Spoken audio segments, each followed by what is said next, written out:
So infinite loops are the loops which never exit. They constantly keep iterating forever. Now, we can do that very easily using again our while loop with some condition that is always evaluates to true, right? So as long as the condition obviously is true, the loop body will be executed. So whatever body we have inside this loop will be executed forever, okay, until we exit the program. So the only way to get out of this infinite loop is when we exit the program. So you might be thinking, what's the purpose of using an infinite loop? So in some use cases, you might have to resort to infinite loops. For example, consider the thermostat in your house, right? So you have a temperature and you fix a certain temperature. Let's say I want to fix it to 75 degrees. You have a sensor somewhere which keeps checking the temperature inside your house. If the temperature is either low or higher than the value you have set, it turns on the air conditioner or the heater. Now, in order to operate this sensor, it needs to constantly check the value indefinitely, right? Let's say you want to check the value every 5 minutes or every minute or every 30 seconds, whatever the case may be. So you need a while loop to implement that use case. For example, while true, which means the condition will always be true. So the way to implement that could be you have a sensor reading variable, okay, and there is some program or some function which check sensor reading, which talks to your sensor and gets the actual temperature reading of the house. It gets stored in the sensor reading.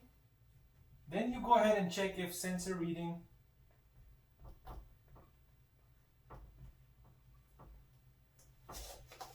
is less than, let's say, the temperature you have set, right? So it could be some kind of a constant. You set temperature equals 75, okay? So if the sensor reading is less than the temperature you have set, it will go ahead and maybe it turns on heating, okay? Else, if sensor reading is greater than the temperature you have set, then it will go ahead and turn on AC. Okay? Now, this while loop needs to be constantly executed. Another thing you also have to take into account is the computer executes these statements extremely quickly, right? And you don't want to do that maybe in milliseconds time or microseconds time.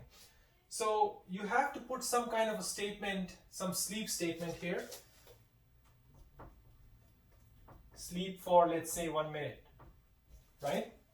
So that after it gets the sensor reading, it checks these conditions, and before it gets the next sensor reading, it sleeps for 1 minute, so it just waits, okay? It waits for the next reading. It could be 1 minute, 10 minutes, whatever the case may be. And so after this time is exhausted, it will go ahead and execute this condition, which always evaluates to true. It gets the sensor reading, checks it, and then sleeps again for 1 minute. So that's one use case that you can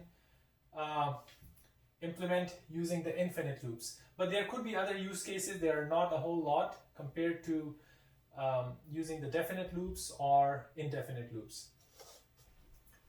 But these infinite loops can certainly come in handy in certain use cases as we have explored.